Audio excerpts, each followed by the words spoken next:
Boa tarde. Este aqui é o programa Democracia em Rede, transmitido direto da vigília Lula Livre, nas proximidades da Superintendência da Polícia Federal, no bairro Santa Cândida, em Curitiba. O programa Democracia em Rede é uma parceria entre a Casa da Democracia, que fica ao lado da vigília, as frentes Brasil Popular e Povo Sem Medo, e a coordenação e as entidades que constroem a vigília Lula Livre, em parceria também com uma série de veículos da mídia alternativa e popular que estão participando e construindo essa iniciativa. A nossa convidada de hoje é a Clara Ant, fundadora do Instituto Lula Livre e também militante conhecida e histórica do PT e da CUT desde os anos 80. Ela vai estar aqui contar um pouco dessa história dela e do Instituto Lula. E aqui, hoje, nós contamos também com a Ana Carolina Caldas, aqui ajudando a gente nas perguntas, nas entrevistas, pelo Terra Sem Males e também Jornal Brasil de Fato. Eu me chamo Pedro Carrano, sou da comunicação da Vigília Lula Livre. Se você tem questões, se você tem críticas construtivas, se você tem debates, está acompanhando aí por alguma das páginas que estão transmitindo o nosso programa, envia para a gente, faz o teu comentário, compartilha, chama o vizinho para assistir junto e para debater, porque o momento é de debate, né, claro, o momento é da gente estar discutindo aqui os rumos do país.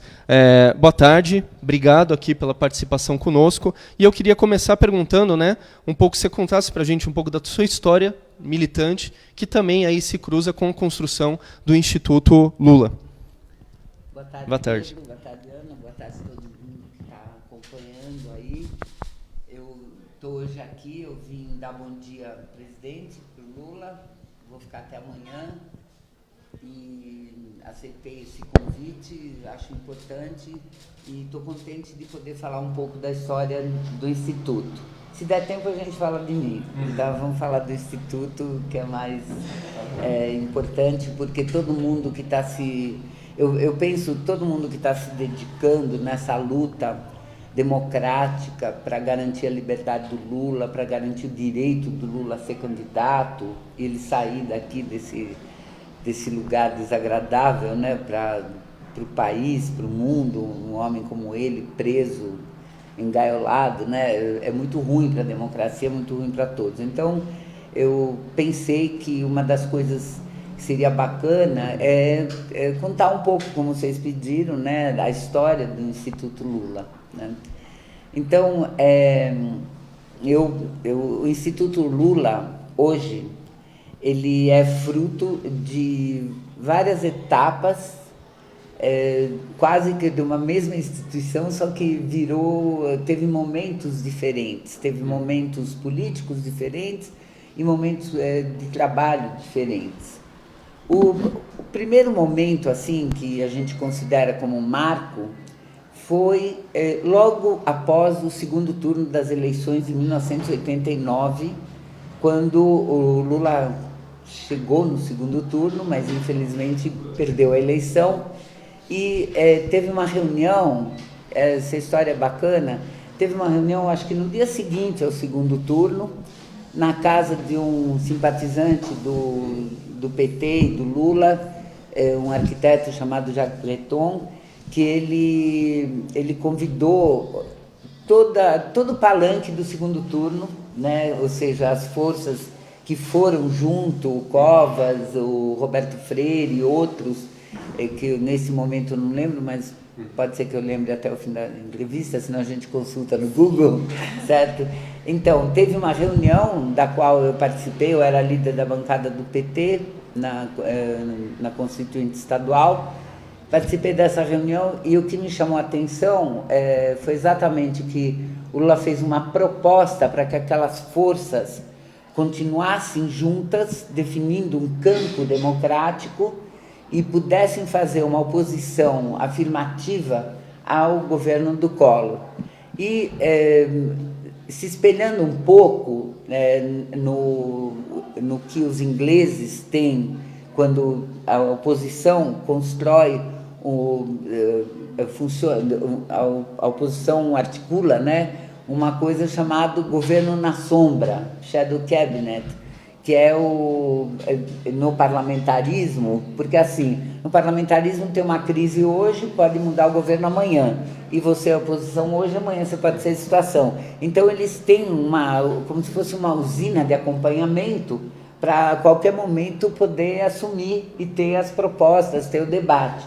um pouco espelhado, inspirado nessa experiência, o Lula propôs às demais forças a formação de um governo paralelo, um governo de oposição ao Collor, mas que fizesse uma oposição consistente, com propostas, etc. Como era de se esperar, porque cada um que perdeu a eleição já no primeiro turno, provavelmente imaginava, bom, agora chegou minha chance de eu me construir e eu ganhar. Então, não entusiasmou muito aquelas forças, mas o Lula fez.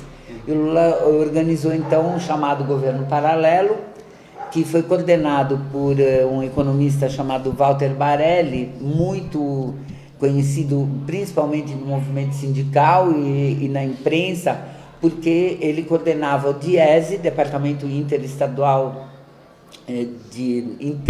Intersindical de Estudos Econômicos e Estatísticos, tal. O Barelli foi convidado e aceitou coordenar o governo paralelo desse momento, né? E o Barelli coordenava uma equipe de ministros paralelos, pessoas bastante importantes, estudiosos, militantes, e que vou lembro do Cristóvão Buarque na época, que era uma figura muito reconhecida na educação, e outros, e particularmente, acho que é importante falar aqui, pelo momento que nós estamos vivendo e pelos apoiadores aqui na vigília, o ministro, que seria o ministro da Agricultura ou da Segurança Alimentar, era o senhor Zé Gomes, né? O Zé Gomes foi presidente do INCRA no governo Sarney, e ele coordenou a elaboração do primeiro Plano Nacional de Segurança Alimentar, que eu falo que é o bisavô do Fome Zero, né? Porque ele tem a concepção estrutural, a concepção essencial do Fome Zero, que é o quê? Você tem 2 pilares que teriam que ser consolidados e construídos no país para dar conta da fome, da alimentação e da agricultura. Um pilar chamado estrutural, onde algumas mudanças eram super necessárias e depois foram feitas no governo Lula, mas bem depois, né? As mudanças estruturais, elas dizem respeito a armazenamento, distribuição, a financiamento e também, obviamente, a propriedade da terra. Então, essa parte estrutural que demora mais. E quem tem fome faz o quê? Espera? Não. Então, o outro pilar é, assim, a campanha contra a fome. O presidente Itamar, na época, sugeriu ao Lula que o Lula coordenasse.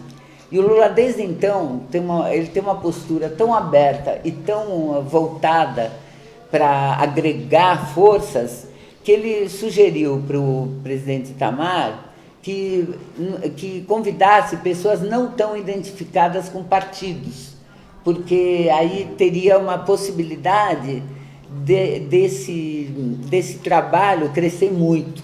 E foi aí que o Dom Mauro Morelli ficou o bispo de... não é Caxias, é do lado de Caxias, agora é Nova Iguaçu, ou é no Rio, né? Nova Iguaçu, né? Dom Mauro Morelli ficou encarregado de coordenar os programas estruturais e o Betinho ficou encarregado de coordenar a campanha contra a fome, né?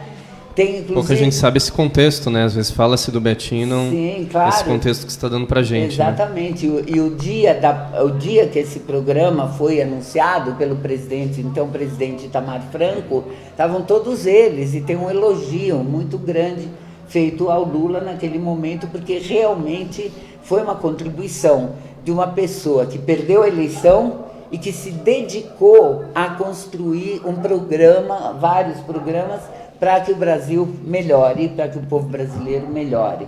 Então, assim, resumidamente, é a história do governo paralelo que terminou quando o Itamar Franco assumiu, porque a partir daí o PT já não fez oposição ao Itamar Franco, né, porque o Collor tinha caído, e o Itamar era um governo com o qual se dialogava. Aí, o que era antes, então, governo paralelo, se transformou em Instituto Cidadania, né? Eu vou tomar uma água. Enquanto você vai tomando água, assim, só para a gente reafirmar, você está contando aí a primeira fase, né, ou seria a origem do Instituto Lula, que ainda não era o Instituto Lula, né, que era uma reunião das pessoas aí no segundo turno da eleição com Collor, durante todo esse processo de impeachment do Collor, até a chegada do Itamar enquanto presidente. Acontecia, assim, eram reuniões, estudos, além desses nomes que você citou, como que acontecia essa organização que ainda não era o Instituto? Depois você continua com o Instituto Cidadania. Não, então, aí tinha reuniões, tinha debates, textos, tem vários textos.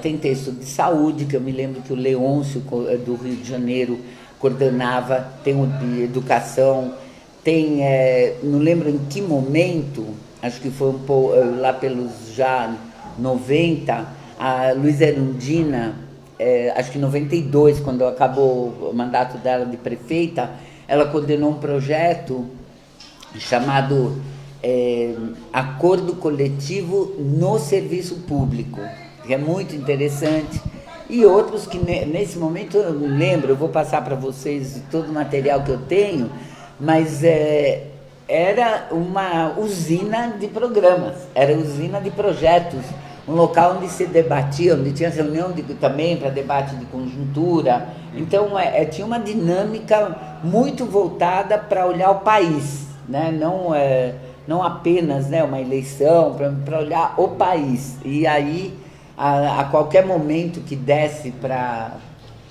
fazer uma proposta, né, tem propostas que foram levadas para o Covas quando ele foi governador, né, tem várias propostas que a intenção era ajudar o país a melhorar. E aí a gente chega no Instituto Cidadania. Isso. Né? Então, o Instituto Cidadania, ele tem, eu tenho 89, 90, eu acho que 92, né, que o Collor cai, 92, 93, por aí já está perto, continua essa dinâmica de fazer propostas e tal, e tem em 93 é o começo, é idealizada a primeira caravana da cidadania, né? E a primeira caravana da cidadania também a gente pode dizer que tem esse perfil de conhecimento, de busca de soluções, porque ela nasce de uma proposta que, na época, o Ricardo Couto era o assessor de imprensa, eu acho que ele, mais outros companheiros, bolaram essa ideia e o Lula achou boa, ou o Lula propôs, e eu não estava diretamente ali nesse momento, mas a primeira caravana, qual é o roteiro da primeira caravana? Acho que muita gente sabe, mas talvez alguns companheiros e companheiras não sabem. É interessante a gente levantar então, isso. Uhum. O roteiro da caravana é o roteiro que o Lula fez, criança, quando saiu de Garanhuns, num caminhão de retirantes, certo? Em direção ao bairro de Vicente Carvalho, no Guarujá, que é o bairro mais, na época, era o bairro mais pobre, onde ele, chegando no estado de São Paulo, não em São Paulo, eles passaram a viver, ele, a mãe dele e os 6, 7 irmãos que ele tinha, né? Então, essa primeira caravana, ela percorreu exatamente todos os municípios que aquele caminhão percorreu, né? E a caravana começou em Recife, com um debate no auditório da Sudene, né? Com muitas pessoas ali. Eu me lembro que a professora... Estava aqui, o nome dela escapou, já lembro, mas tudo bem.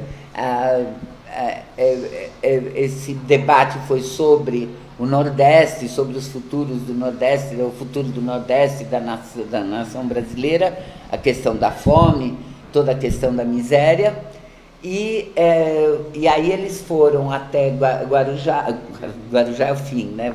Vicente Carvalho é no fim, até Garanhuns, para iniciar o percurso. Foram 2 ônibus, um ônibus de participantes da caravana, que eram estudiosos, eram militantes, eram pessoas também da universidade, o Lula, a Dona Marisa, e esse era um ônibus. E o outro ônibus era com a imprensa, que o Lula achou que ele convidou a imprensa, ele achou que a imprensa indo junto ia ajudar a divulgar para o Brasil que é desconhecido dos próprios brasileiros.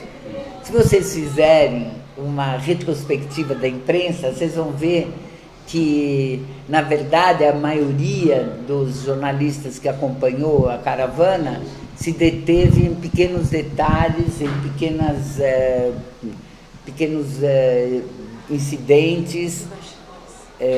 Oi? De bastidores, assim, muito não, mais não, do que... Não é nem bastidores. Por exemplo, teve quando passou o Vale do Jequitinhonha, em Itinga. Itinga era uma cidade governada pelo PT. Essas cidades, quase todas que a caravana passou, não tinham restaurantes, não tinham locais para acolher um conjunto tão grande de pessoas. Então, foi utilizada uma escola da prefeitura para servir a refeição. Saiu uma manchete em algum jornal ou revista, que não me lembro muito bem, dizendo: a caravana do Lula comeu a merenda escolar. Né? Conhecemos esses métodos. Então, mas é de uma grosseria, de uma maldade, né, embutida aí, que é muito grande. Então, na verdade, uma boa parte, até quando alguns jornalistas faziam matéria boa, não saía, né? Mas o foco todo era de ver algum escorregão, alguma coisa que não deu certo, né? Mas, enfim, deu certo porque o Lula e todos... É muito legal como era composta a comitiva das caravanas, né? Nessa e nas outras, sempre tinha gente dos estados, né, que tava, quando era uma caravana como essa, que atravessou acho que 6, 7 estados, né, você tinha gente da universidade, você tinha gente da política, e os ônibus eram lugares mesmo de debate, né. Agora, Clara, assim para a gente também ajudar a contextualizar, né? Essa época que você está trazendo para a gente também foi o início da implantação do modelo neoliberal no Brasil, né? Principalmente a partir do governo Collor e a partir de então, depois a gente vai chegar no governo Fernando Henrique. Mas eu queria saber se essa preocupação já estava embutida nesses debates que deram origem ao Instituto Lula, quer dizer, essa implantação de um neoliberalismo, a falta de um projeto de país. Como que naquele momento isso estava aparecendo? Não, era muito claro. Se você pegar os personagens que ajudavam, que escreviam, que assessoravam, né, e você pegar os textos que foram escritos na época, sim, mas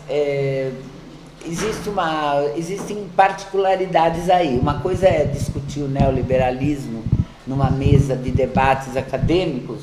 Outra coisa é como é que o Lula encara o neoliberalismo, né?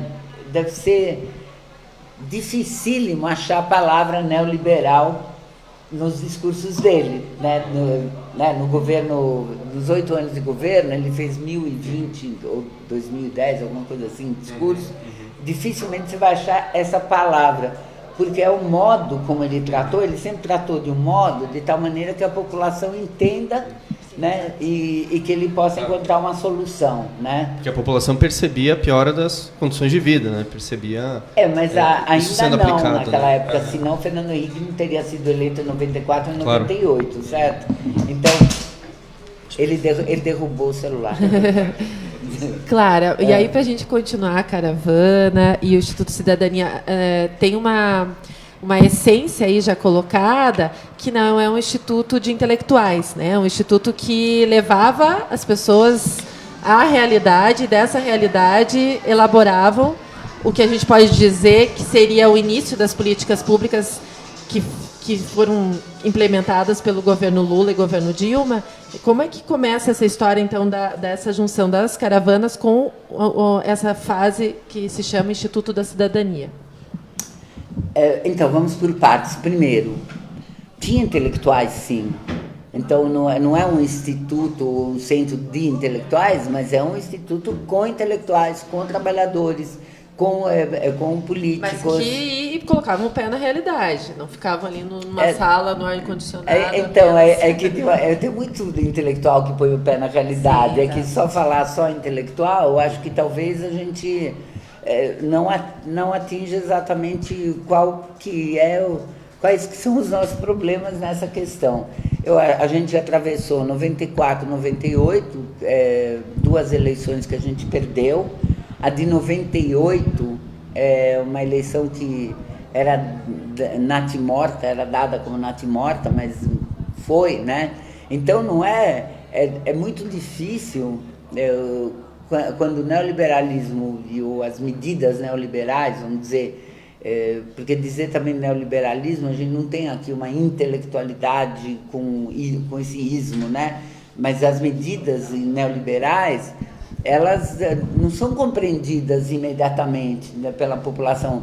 Mesmo agora que a gente está vivendo tanto ataque à vida dos trabalhadores, ao emprego, ao salário, às condições de segurança, de vida, e mesmo assim tem muita gente que ainda não vê a relação entre o golpe que tirou a Dilma, a prisão do Lula, e a investida do governo, de seus aliados, esse governo agora, né, o governo golpista, contra os interesses da população, da maioria da população. Infelizmente, ou felizmente, sei lá, não é tudo automático, não é dar um clichê, dar um nome e pronto, e já está dado, digamos, rejeitado pela... Não, é um trabalho difícil, porque quanto mais o tempo passa, isso a gente está vendo no mundo inteiro, o fascismo, quem diria, eu sou filha de sobreviventes do nazismo, né? Para mim, o fascismo sempre foi um monstro que está sempre azucrinando a minha cabeça, sempre, sempre, eu nunca deixei de me preocupar. Eu sou uma geração que culturalmente se alimentou dos filmes italianos e franceses, tudo voltado para a condenação do fascismo, do nazismo. Eu nunca imaginei que, chegando aos 70 anos, eu ia rever cenas e ver também grupos se formando com orgulho de serem fascistas. Neofascistas, neonazistas, eu acho eles mais velhos do que neos, mas em todo caso é uma coisa, é chocante, mas estão aí, e o discurso muitas vezes ele mascara, ele esconde qual é a verdadeira intenção. E as condições também hoje, como sempre aconteceu, quando está ruim, quando tem pouco emprego, quando as pessoas estão sofrendo, vêm os milagres, os milagrosos querendo matar, querendo, no caso que nós estamos vivendo aí, um absurdo, por exemplo, da defesa de acabar com o Estatuto do Armamento para que cada um tenha uma arma, e ao mesmo tempo que a gente vê nos Estados Unidos o fim, talvez, de uma era de liberdade de ter armas, com a quantidade que eles chegaram, finalmente eles se deram conta, tem mais de 5 mil crianças que foram mortas naqueles ataques absurdos nas escolas. Então, mas o que eu quero dizer nessa pausa que a gente fez aqui, nesse parênteses, é que as coisas não são óbvias, não é porque, digamos, tem um discurso do bem que quem é do bem vai atrás de você. Já pessoas me contaram que mesmo aqui na Redondeza tinha gente que achava que o PT era criminoso, que o Lula é criminoso, depois viu aqui, gostou, ficou amigo de várias pessoas do acampamento da vigília, né? Então, são equações difíceis, né? A gente sempre gosta de dimensionar, né, Clara, para quem está assistindo aqui o programa Democracia em Rede, para quem está em outros estados, que a gente transmite o programa de uma região aqui da Casa da Democracia que fica ao lado da Vigília Lula Livre. Então, quer dizer, totalmente inseridos no processo da vigília, com as pessoas que estão construindo essa vigília, com os comunicadores que também fazem parte e estão acompanhando no dia a dia. E nisso que você falou, a gente está ao lado, se a gente olhar pela janela, de uma casa em que uma moradora, não sei se todo mundo conhece essa história, ela ofereceu a garagem da casa dela para se transformar numa cozinha, para quem está participando da vigília, e também parte do quintal para receber as pessoas no acampamento. Então, quer dizer, é isso, né? A gente tem esse crescimento desse discurso conservador, mas também muita gente, ao conhecer de perto o que é esse movimento em defesa do presidente Lula, está dizendo para a gente, eu resolvi me abrir, eu resolvi fazer parte dessa experiência, eu resolvi entender o que é o MST, conhecer essas pessoas maravilhosas, e o que a gente tem visto aqui é muito diferente, às vezes, do que tem sido propagado pelos meios que estão fora daqui, né? Só para dar o contexto para quem está aqui acompanhando a gente. Então, antes de continuar, a Márcia chegou. A Márcia também é conselheira do Instituto Lula e ela faz parte do conselho do Instituto. E a gente vai aguardar aqui a Márcia. Bem-vinda, Márcia. Tudo bem, obrigada. Com licença. Foi ministra no desenvolvimento social ali. Bem-vinda, Márcia. Grande figura do currículo dela, não cabe assim uma fala curta, né? Mas eu queria só fechar, por favor, esse pedaço aí, quer dizer, eu acho que é interessante que nesse período todo, que teve mais dois governos do Fernando Henrique, que o Instituto Cidadania ficou produzindo, ficou trabalhando, agregando, fazendo debates, articulando intelectuais também, articulando estudiosos, articulando políticos, articulando parlamentares. E tem uma primeira alteração, vamos dizer, no Instituto Cidadania, não é bem uma alteração, mas é um momento importantíssimo. Após a eleição de 1998, né, terminada a eleição, se faz uma reunião lá no Instituto com as pessoas que costumavam participar ali mais no dia a dia, umas 15 pessoas, tal, e se chega à conclusão que o Instituto Cidadania, então, diante de uma das características da eleição de 98, que era um pouco de isolamento, né, da força que dava sustentação ao Lula, então se chegou à conclusão que o Instituto Cidadania seria o suporte para a atuação e diálogo do Lula com um leque de forças mais amplo do que o próprio PT. E o Instituto Cidadania, então, trabalha até 2002, que é quando se dá a eleição que o Lula foi vitorioso, a primeira eleição que ele ganha. Então, nesse período de 99 até 2002, é um período que se faz. Em 99 faz o projeto Moradia, que tem as linhas mestres do Minha Casa Minha Vida. As linhas mestres, sei lá. Bom, as linhas, né? Tem um cabedal, né, de conceitos, de iniciativas, por exemplo, o Ministério das Cidades, a forma de financiamento, tudo isso, que já está no projeto Moradia, isso é 99. No ano de 2000 é feito o Fome Zero, né? Que aí eu estava contando aqui que o primeiro Plano Nacional de Segurança Alimentar, coordenado pelo Zé Gomes, eu falei que é o bisavô do Fome Zero, né? Então, aí é iniciado o projeto Fome Zero, realizado no ano 2000, e no ano de 2001, um outro projeto muito importante, chamado SUSP, Sistema Único de Segurança Pública, que reuniu pessoas ligadas a estudos de segurança, da parte de justiça, da parte de penitenciárias, tudo isso foi muito bacana também. E todos esses grupos, então, dos projetos específicos que foram feitos nesse período pré-eleição de 2002, eles eram grupos que não eram só do PT, tinha pessoas de vários partidos, tinha profissionais sem partido, né? E eles mantiveram essa característica até 2002, quando começou a elaboração do programa de governo, né? O programa de governo, o Instituto Lula, daí já começa a chamar Instituto Lula? Não, vou falar aqui rapidinho, aí depois tá. O programa de governo é uma história à parte. Se eu voltar aqui em breve, eu conto a história do programa de governo, que eu fui coordenadora executiva do programa de governo, então tem muita história para contar.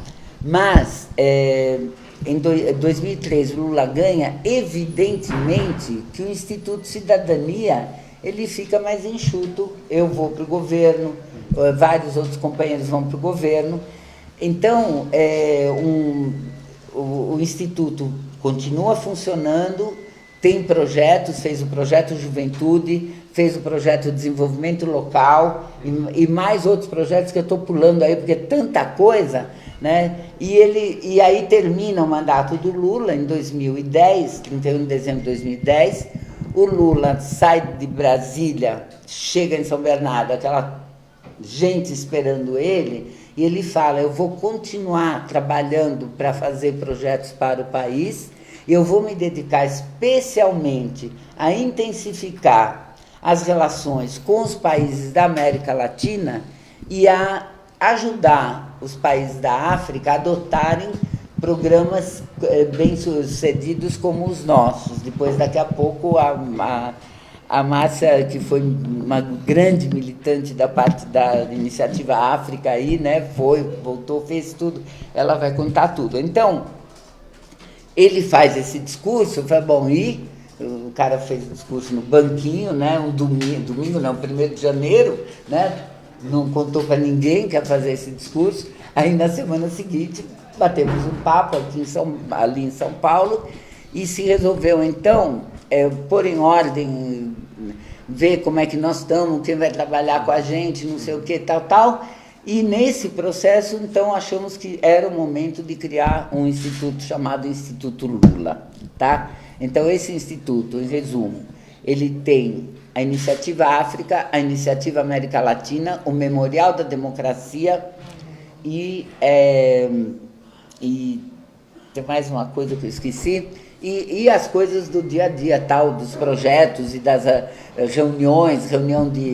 o Lula queria fazer um debate sobre o futuro, depois tinha um outro grupo que discutia conjuntura, ali né, o famoso, ficou famoso como sendo o posto de Ipiranga, né, que tem qualquer tema lá. E aí, o último, então, isso aí vai prosperando até 2014, prospera bastante. Em 2014, aí começa esse pedaço que você falou que gostaria de conversar, que é a criminalização do Instituto em várias fases, mas aí eu falo, a Márcia fala aí a experiência dela, a Iniciativa África, e depois eu volto para, se der tempo, nem sei que horas são. Temos um tempinho ainda, né? O papo tá bom aqui. A gente agradece a Márcia Lopes, né, que foi ministra aí da Secretaria de Desenvolvimento Social e Combate à Fome. Uma das questões que está muito interessante dessa nossa prosa aqui é porque a gente está percebendo como uma série de políticas exitosas no período Lula-Dilma não vieram apenas do interior, vamos dizer, do contexto do governo, mas tiveram esse posto de gasolina, esse abastecimento, essa fonte a partir do Instituto Lula e do processo anterior do Instituto Lula.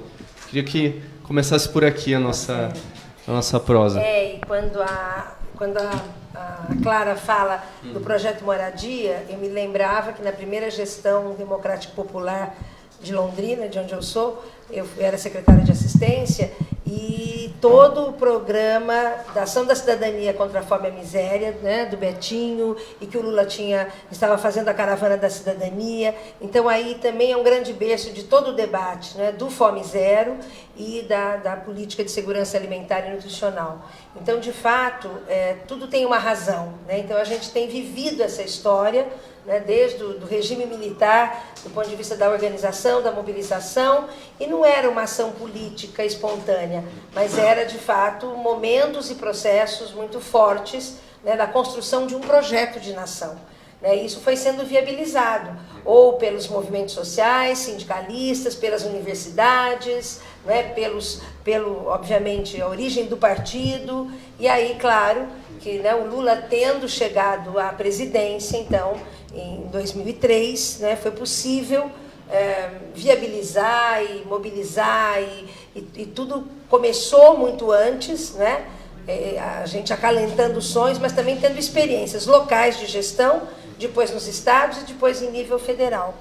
E no Instituto Lula, eu cheguei, né, felizmente, honrosamente, fui convidada para compor o primeiro conselho do Instituto Lula, 2011, éramos em 36, né, conselheiros, e que o discurso do presidente era exatamente esse, né, nós seremos um espaço amplo, democrático, de debate, de acolhimento, né, das pessoas que querem continuar pensando o país, né?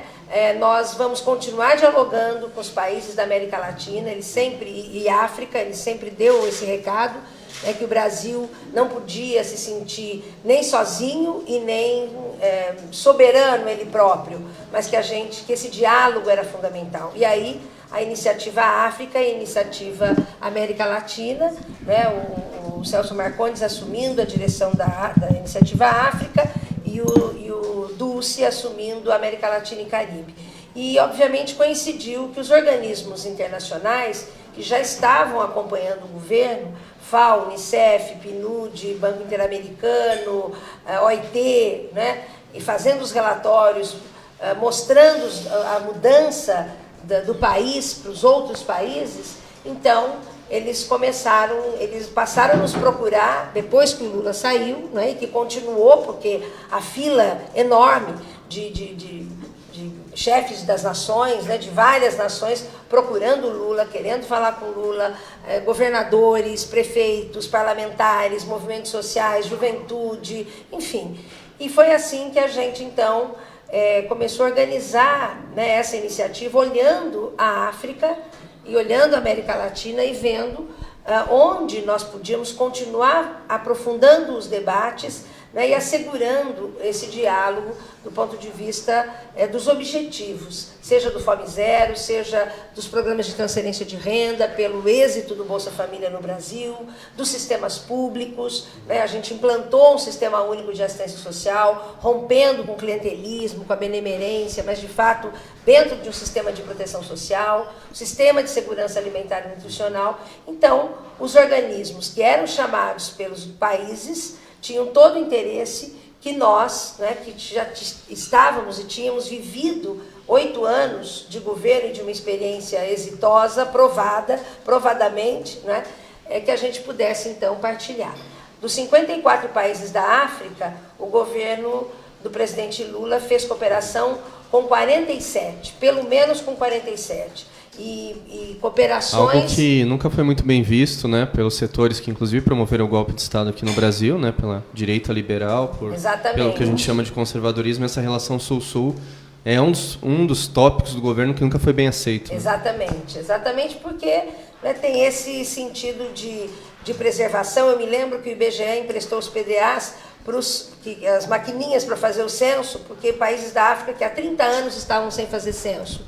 E quando a gente anunciou que isso era uma iniciativa fundamental, eu estava no Senegal, participei lá com a embaixadora, recebendo, né, a devolução dos PDAs e outro país já esperando, a gente recebeu muita crítica aqui no Brasil, dizendo que cada país tem que se organizar sozinho, cada país tem que buscar suas fontes de financiamento, enfim. Né, essa é um pouco a lógica mesmo do isolamento, né, que a direita sempre fez, né, até por autodefesa. E, então, tem sido uma experiência importante até hoje, né? Com toda a crise vivida pelo Instituto, pelas razões que a Clara vai falar, né? Mas eu continuo indo para a África e países da América Latina e Caribe justamente levar, né, as nossas experiências, não só eu, um conjunto de intelectuais, de ex-ministros, de profissionais, né? Têm sido chamados para levar as nossas experiências e para construir junto com esses países este sentido de cooperação Sul-Sul. A Unasul, né, aqui com sede no Equador, e que a gente vê também uma tentativa de uma lógica de desmonte, né, pelos governos, seja da América Latina, principalmente, no sentido de nos apartar, né, mas de impedir que essa unidade cresça e floresça. E aí o Instituto tem servido como uma resistência, porque o presidente Lula, com a liderança que tem, né, ele chama, né, e ele é chamado por todos os países, né, onde a gente vai, eu vindo da República Dominicana agora, e todos perguntam, mas por que está acontecendo isso no Brasil? Né? É claramente uma questão política, e não interessa para nós, países da África e América Latina, que o Brasil abandone esse projeto. Ao contrário, né? Foi esse projeto que pôs não só o Brasil, mas o nosso continente num outro rumo de desenvolvimento, de visão estratégica, econômica, social, de erradicação da pobreza, de enfrentamento das desigualdades. Então é um pouco isso que a gente vai se reunindo, vai discutindo. O site do Instituto Lula, né, é bastante visitado, temos várias linhas onde as pessoas podem escrever, publicar, e assim a gente tem atuado. Márcia, ainda para você, ainda sobre esse momento atual, não ainda sobre o tema que a Clara vai tratar, mas o momento atual de produção de vocês, né? Realmente eu acho que é pouco conhecido de muitas pessoas o que o Instituto Lula estava fazendo antes do ocorrido e o que ele está fazendo. Então, além do projeto que você acabou de falar, o que mais, né, que o presidente estava envolvido, continua envolvido, né, como que o Instituto funcionava, quais são as suas funções, serviços prestados nessa atual fase do Instituto Lula? Bem, tanto o Instituto tem sido muito demandado, né, com pautas coletivas. Então, é impressionante a agenda do presidente, né? Acho que a Clara pode falar melhor disso, mas ele é chamado para que ele dê o aval. Então, é comum chegar no Instituto e ter um grupo de jovens negros ou de comunidade indígena colocando para o presidente a situação vivida no seu estado ou no seu município, ou uma agenda que precisa, né, todo o debate sobre, por exemplo, os migrantes, né, esse processo que tem sido crescente no país, agendas de palestras, de conferências, que não só o presidente é chamado, mas um conjunto de conselheiros, não é?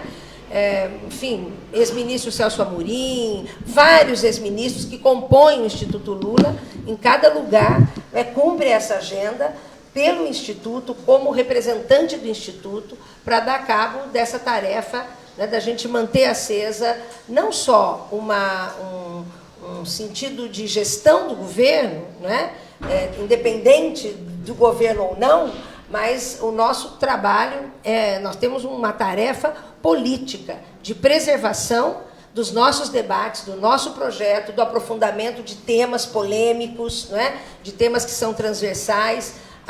Hoje, por exemplo, foi criado há pouco tempo um observatório de política pública no site do Instituto.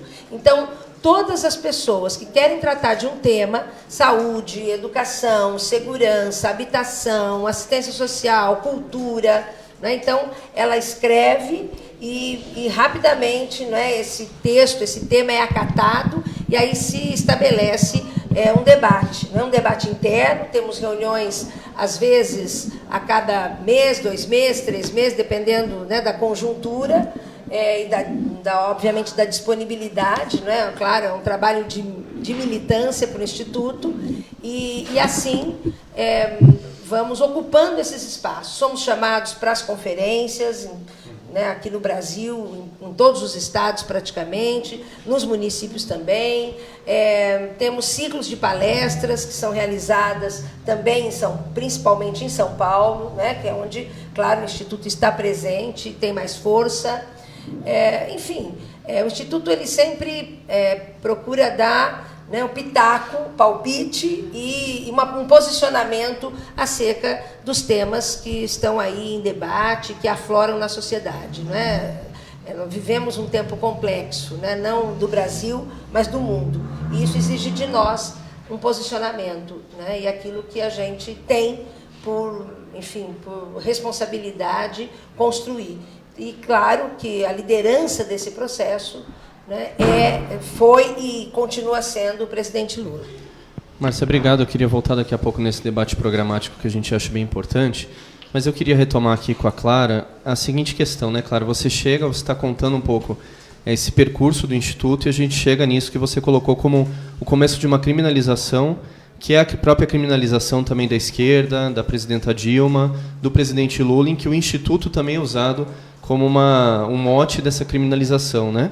Queria que você falasse um pouco disso e, pessoalmente, o que me intriga é porque nesse processo, ainda com diferentes histórias, outros ex-presidentes também, quer dizer, faz parte até de um protocolo, né, de outras lideranças mundiais também terem construído seus institutos. Não estou dizendo que o conteúdo é o mesmo, não é? Tem toda uma história diferente no Instituto Lula, mas isso é absolutamente normal, quer dizer, você pegar hoje o Obama, ele tem o escritório dele, do Instituto Obama, tem movimentação de recursos, tem viagens, tem todo pelo papel que o ex-presidente representa, né? Eu queria que você também, além de falar dessa criminalização, também dimensionasse isso, quer dizer, o Lula não pode ter um instituto, é isso que estão dizendo pra gente, ou foi um crime ter feito isso, que você pegasse por aí um pouco. Eu acho que, no fundo, se você tentar entender, a pergunta que tem que ser feita é essa: o Lula não pode ter um instituto? Pelo jeito, se depender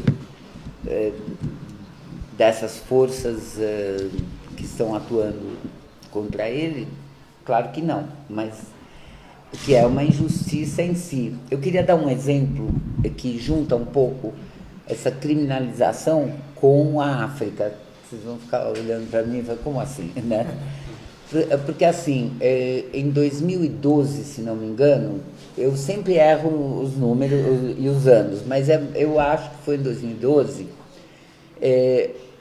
o Instituto Lula, a FAO, que é a organização da ONU que cuida da fome e da alimentação, que hoje é coordenada por um brasileiro, por acaso, o Graziano, que é o coordenador do Fome Zero, do projeto Fome Zero, e a então presidenta da União Africana, que é a senhora, eu não lembro direito o primeiro nome dela, porque é difícil de pronunciar, mas é Zuma, né? Ela foi ministra, né, lá na África do Sul, e ela assumiu, pelo período que acho que é 2 anos, o período de presidência da União Africana, ela assumiu a presidência nesse período, né, de 2011, 12, 13, por aí. Então teve um encontro que estava, evidentemente o Lula estava presente, o Instituto Lula, a FAO, e a União Africana, que é a ONU dos 54 países. É como se fosse a ONU do pedaço da África, do continente africano. Essas 3 instituições, vamos tentar, porque é uma coisa que ajuda muito a entender essa pergunta que você colocou. Você entende? Como assim? A União Africana, a FAO, que é um pedaço da ONU, e o Instituto Lula firmaram um convênio. Vou falar de novo. A União Africana, a FAO e o Instituto Lula. São 3 instituições que, reconhecidamente, de um porte monumental, entende? Qual foi o convênio? Foi o trabalho, fazer um projeto para erradicar a fome na África até 2020, certo? Então, até 2020 não, era um pouquinho antes, porque era 5 anos.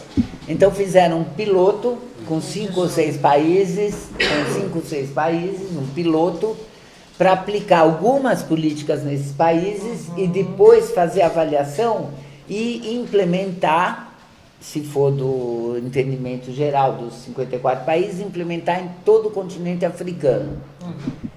Então, esse convênio foi firmado E o ano passado, janeiro desse ano, que é sempre janeiro, teve um encontro da União Africana para avaliar o resultado e para implementar para todos os países da África. Lula foi convidado para ser orador desse evento, para falar nesse evento, porque esse evento iria consagrar um projeto do qual nós, Instituto Lula, a União Africana e a FAO, participamos em igualdade de importância, no sentido da elaboração, né? Vocês lembram o que aconteceu? Por que o Lula não foi? Porque o juiz de Brasília, pegou e confiscou o passaporte dele. Esse juiz, na minha opinião, com todo respeito ao cargo e tudo, mas ele sabia que ele não podia fazer isso, que ele ia ter que devolver. Mas ele conseguiu fazer com que o Lula não esteja lá na África, lá na Etiópia. Que não estivesse na Etiópia, em Addis Abeba, a sede da União Africana é em Addis Abeba, na Etiópia, onde o Lula esteve em 2011, eu acompanhei ele na reunião da União Africana, convidado como orador principal para contar como é que ele acabou com a fome. Então, isso eu estou tentando transmitir aqui, entende? Porque a pergunta foi, bom, e quais eram as atividades? Essa é uma atividade enorme que exigiu do Instituto um esforço, uma participação bastante grande, com pouquíssima gente que a gente né, e agora muito menos, mas que mostra como é que a importância dessa articulação, dessa combinação de esforços tal, a importância disso foi, assim, simplesmente levou uma machadada com um gesto criminalizador, certo? Porque aí qual foi a notícia? Não é que o Lula foi convidado para falar na União Africana, a notícia é que o passaporte do Lula foi confiscado. Por quê? Não importa, amanhã ele recebe de volta, mas o resultado disso foi que ele não foi no encontro da União Africana. Então, não responde, mas é um fato. Exemplifica, né? Eu gosto de fatos, assim, para mostrar, exemplificar como é que funciona a criminalização. Então, resumindo, 2014, o ano da eleição, é o ano que cresce muito, a eleição da Dilma, cresce muito o ataque contra o PT, contra a Dilma, inclusive o desrespeito contra a Dilma como instituição presidencial e como mulher. Todo mundo assistiu a galope, né, que cresceu, esse desrespeito, tudo isso. Nesse processo, o Ministério Público move uma ação acusando Lula de não ter feito as palestras dele, as palestras que vocês vão ver, tem um caderninho que relata toda. Eu estou falando nesse momento de palestras remuneradas. A acusação é que ele não teria feito as palestras e que as palestras foram fachada para ficar com uma grana que vem de uma suposta propina, né? Então, vejam, começa, e aí, logicamente, todos os dias, todas as noites, os jornais, os telejornais, as rádios, todo mundo falando dessa questão. Imagina, as palestras do Lula são duto de lavagem de dinheiro, né? Então, isso foi 2014, foi um ano bastante pesado, durante o qual a gente terminou em 2015, a produzir relatórios para divulgar, para contar para todo mundo. As palestras do Lula saíram nos jornais, tem fotos, tem tudo, todo mundo viu. Então, foi um ano onde a nossa atenção, 2014, 2015, foi puxada para se defender, para ficar provando o óbvio, para ficar mostrando que todo mundo sabia, que era tudo, né, não tinha o que provar, estava tudo público, né, não tinha nada escondido. Isso foi 2014, 2015. Em dezembro de 2015, chegou uma... Eu não me lembro como é que chama a peça judicial, jurídica. O inquérito? Não é um inquérito, uma coisa da Receita, questionando, porque nós não. Uma pessoa que escorregou, não se assustem, que ele está assistindo na condicionada. Que assim, pessoas vão e vêm. Ninguém se machucou, ninguém se machucou. Então, em 2015, na véspera do Natal de 2015, chega então uma, não sei se é intimação, como é que chama, colocando que nós teríamos tido um comportamento de empresa e estávamos pagando imposto só como uma organização sem fins lucrativos. Que se alguém no planeta for capaz de mostrar que lucro que a gente teve em qualquer coisa do que a gente fez, é um absurdo isso também, é uma acusação absurda. Mas a montagem qual que é, digamos, o resultado é uma fotografia, de que o Instituto, qualquer coisa como não pagou o que devia ter pago de impostos. E isso resulta, todo mundo, isso já é público, já é notícia tal, resulta numa módica multa de 15 milhões de reais, que nós não temos, as contas do Instituto bloqueadas, as do Lula bloqueadas, as do Paulo Camoto, presidente do Instituto, bloqueadas. Nós hoje, eu falo nós, porque nós somos do conselho, eu não sou mais diretora, eu era diretora, mas os diretores saíram também para reduzir as despesas do Instituto, e aí hoje nós temos diretores voluntários e uma meia dúzia de 5 de funcionários remunerados. Ou seja, a asfixia financeira está sendo uma estratégia para nos asfixiar politicamente. É o que eu falo, porque eu já vi eles dando sinal de que tem que acabar, então não foi isso? Mas a gente ainda tem mais um tempinho, porque porque realmente é importante a gente conhecer essa história e dá para ver, assim, primeiro, vocês duas são ótimas contadoras de histórias, é muito bom de ouvir. E a gente consegue ver nitidamente a metodologia, né, que foi criada pelo Instituto Lula no governo Lula, que o governo Lula é um dos governos que a gente tem mais explícito a articulação entre os ministérios, né? Isso fica bem claro, as políticas todas entrecruzadas, e então a gente começa a compreender, né, que vem de longe. E o presidente Lula, ele nas suas cartas, me parece que continua presidindo o Instituto Lula, né? Ele manda os conteúdos, na última semana ele mandou pela senadora Gleice Hoffmann um conteúdo cheio de dados, né, rebatendo e dizendo estar desconjurado com a situação atual econômica do país. Então, acho que, para ir finalizando, né, apesar de toda essa crueldade, essa asfixia, né, frente ao Instituto Lula, mas também frente às resistências que vêm acontecendo, militância, aqui no próprio acampamento, várias coisas aconteceram num nítido movimento de asfixiar, né, eu gostei dessa palavra usada aí pela Clara, mas agora a gente tem tentado fazer esse exercício de levantar, né, assim, e dizer quais são os nossos enfrentamentos. O Instituto Lula é um lugar de produção, de acúmulo de conteúdo, então, para vocês, né, e aí próximas também do presidente Lula, como que a gente se coloca nessa conjuntura,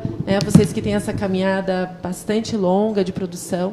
Eu vou começar aqui pela Márcia, daí depois Ana, se eu pudesse complementar também quando você traz essa questão de como se colocar na conjuntura, numa conjuntura também que me parece, né? Vocês trazem todo esse debate programático do Instituto Lula e os movimentos sociais, as frentes, vêm tentando nesse período também reaquecer um debate programático na esquerda, né? A Frente Brasil Popular mesmo está elaborando o Projeto Brasil, a partir da elaboração também de diferentes temas e diferentes frentes aí de movimentos e de intelectuais. A própria Povo Sem Medo fez o Vamos também, aí antes do lançamento da candidatura do Boulos. E outros exemplos que a gente tem, o PT com o Brasil que o Povo Quer, né? E no outro campo, da centro para a direita, né, a gente vê, me parece, uma completa ausência desse debate, né? Porque também, se for entrar nesse debate, o programa são das medidas neoliberais e não parece fugir disso, né?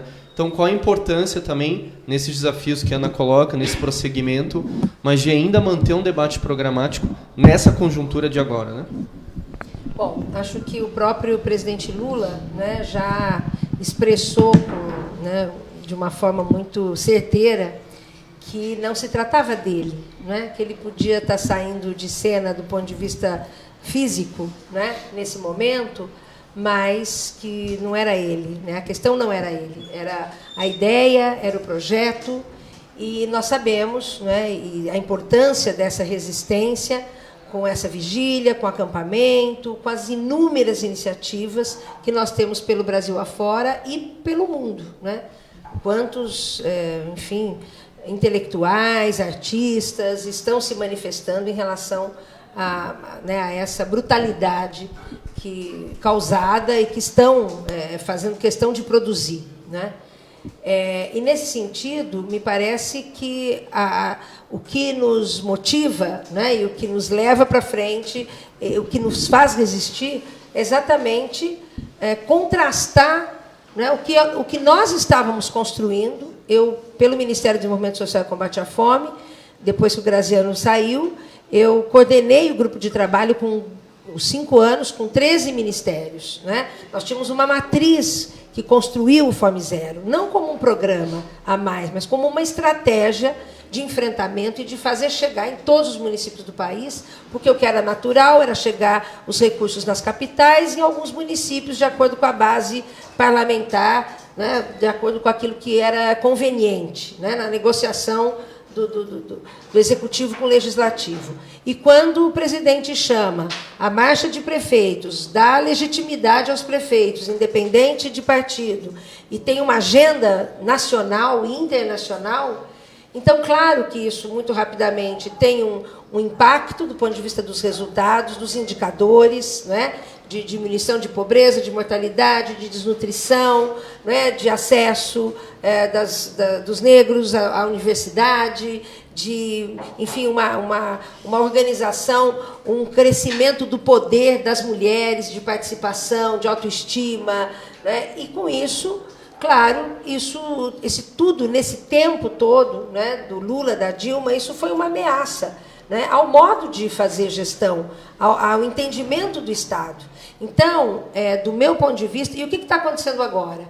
Né, esta semana, eu ouvi muitos profissionais de vários lugares do país dizer, nos CRAS, nos CREAS, os assistentes sociais, os psicólogos, quem coordena o cadastro único, né, a fome voltou, as pessoas estão desesperadas, as famílias não sabem o que fazer, né, pelo desemprego, pela falta de creche, pela clara orientação do governo federal, né, em relação à restrição e ao não acesso, né, aos benefícios da transferência de renda, a qualquer serviço.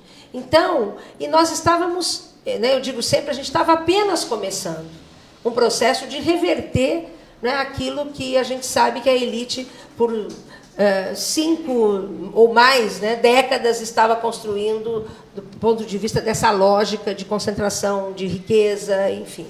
Então, claro que isso ameaçou, né? E a gente não estava satisfeito ainda.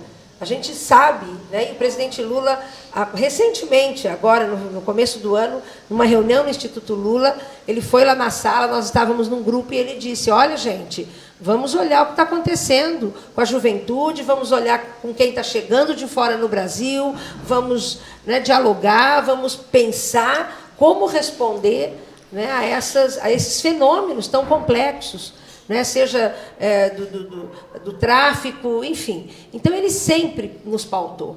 E não há dúvida que é isso que faz a gente olhar para frente, com essa responsabilidade. Com a responsabilidade militante, com a responsabilidade, né, ético-política, não só de quem passou por um governo, mas de quem tem uma história, né? Infelizmente, nós somos muitos, né? As pessoas, às vezes, mostram 2, 3, 10, né, como lideranças, mas no Brasil nós temos uma imensidão, né, de pessoas que são lideranças. Hoje aqui nós vimos quantos municípios estão aqui e você vai conversar e diz, não, eu sou lá do movimento de mulheres, eu sou lá do movimento dos agricultores familiares, e agora acabou a agricultura familiar, agora acabou o Ministério de Desenvolvimento Agrário. Então, quer dizer, não tem como a gente não assumir essa resistência e fazer uma aposta, né? Uma aposta de que só a nossa organização e a nossa mobilização e esse espaço, um espaço como esse, da gente poder falar e poder contar, né, aquilo que a imprensa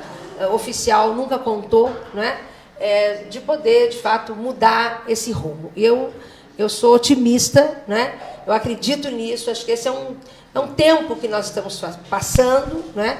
Foi onde se apegaram para, né, de fato, nos intimidar, nos encantoar, né? Mas a gente acredita que isso é uma fase, né, que vai passar. Agora, é claro, né, isso exige de nós muito mais consciência política, né? Ao invés do medo, ao invés, né, do recuo, ao invés de desistir, né, nós temos que ter uma ampla frente de esquerda, nós temos que ter uma ampla frente dos movimentos, essa articulação tem que continuar, né? Foi muito importante, nas quase 100 conferências nacionais que nós fizemos durante o governo Lula, só dos 8 anos, né, esse diálogo com toda a sociedade civil, valorizando, conhecendo em cada canto desse país o que as mulheres, o que as quebradeiras de coco, o que os pescadores, o que os indígenas estavam fazendo nas fronteiras do país, e foi isso que nos deu legitimidade, e foi isso que pôs, né, em ameaça o tempo todo a elite, a direita, né, a visão conservadora de um país, né, que produziu muita pobreza, muita miséria, muito sofrimento humano. Obrigado, bom, eu, por mim, começava tudo de novo. Eu estava pensando aqui algumas coisas, vou colocar rapidamente. Primeiro, a carta aos prefeitos, quem não viu tem que ver, que o Lula mandou para o... Acho que está tendo o Fórum Nacional, né, dos Prefeitos, que é uma carta para ser lida e pensada, porque ele é a figura que tem toda a legitimidade e todo o direito de dizer, no meu tempo, vocês tinham liberdade, tinha uma sala, tinha assistência técnica para os municípios, etc, etc. Então, ele tem uma bagagem, nós todos, portanto, temos uma bagagem que está consolidada numa sequência desde os anos 89, 80 ainda, né? Anos 80, né? Desde os anos 80, e se vocês fizerem uma pesquisa, o PT e seus aliados, às vezes mais, às vezes menos, é a única força que entra em toda eleição com propostas, toda.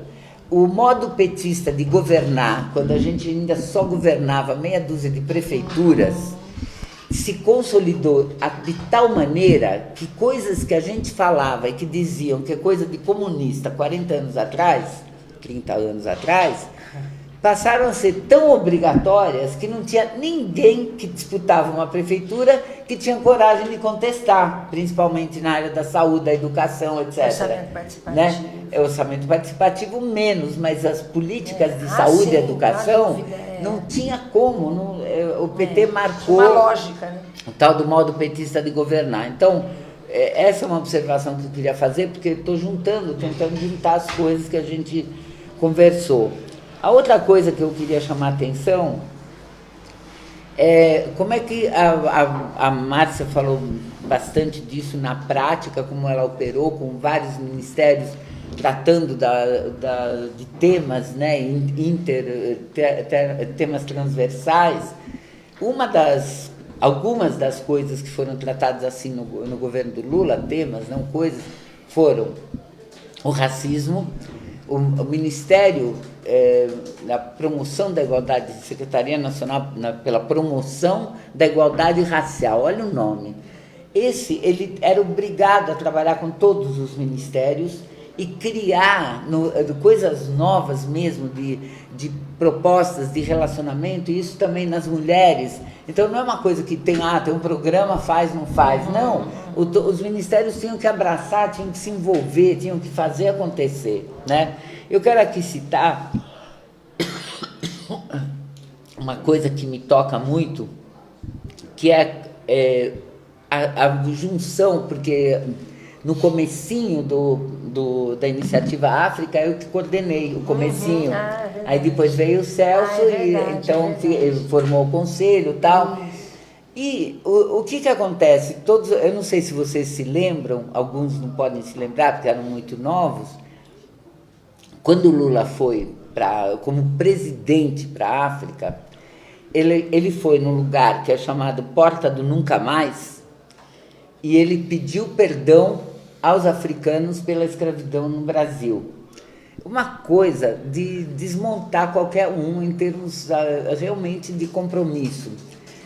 Simultaneamente, olha como que as coisas vão acontecendo. À medida que o trabalho do Lula como presidente, depois como ex-presidente no Instituto, junto à África, crescia e se notabilizava, os movimentos negros aqui do Brasil começaram a procurar um instituto, porque a gente se tornou numa referência para desenvolver mais e abrir mais espaço, mais caminho para o trabalho deles, né? Então, é assim, quer dizer, por isso que para mim, eu acho que o sonho nosso, para concluir, o sonho nosso tem que ser de resgate da democracia nesse país. Porque eu posso ser hoje governo e amanhã não, mas se o país estiver numa democracia, né, pode-se prosperar no governo e na oposição. Um governo que dialoga com a oposição, ele está ajudando a população. Eu sempre penso, sabe no quê? Por exemplo, um projeto de recuperação de uma bacia hidrográfica. Só de 50 anos para implementar. Precisa todos os municípios se comprometerem. Se a gente não chegar, se o país não conseguir chegar num ponto em que ele é capaz de fazer a gestão nessa dimensão, acho que a gente vai estar sempre muito atomizado, muito, né, pensando no pequeno. Para terminar, queria convidar vocês a fazerem aqui, talvez com o Alonso lá do Instituto, que está acompanhando bastante, se ele não vier, alguma outra pessoa do Instituto, ou se a gente voltar, fazer uma tarde de bate-papo sobre o Memorial da Democracia. É uma das iniciativas muito importantes do Instituto, que fracassou, infelizmente, também dentro das diferentes... dos diferentes obstáculos que a gente tem que enfrentar. A gente, então, transformou essa iniciativa num museu virtual e não físico.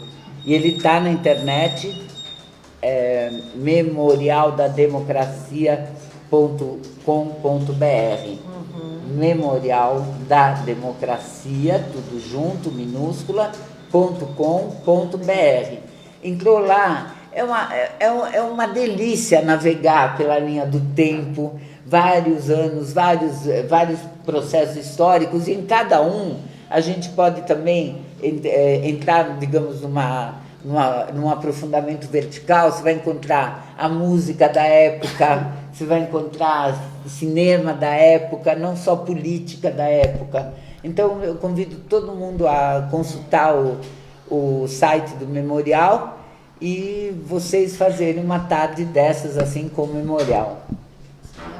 E muito obrigada, legal. né? Muito legal, a gente adoro agradece. Contar a história. O Democracia em Rede agradece muito aqui, a Clara Ante, Marcia Lopes, essas duas lutadoras aqui do povo que estiveram com a gente aqui debatendo. O programa rendeu bem, né? Conseguimos aí fazer um bom debate. Agradecer a Ana Carolina também, que me ajudou aqui na condução.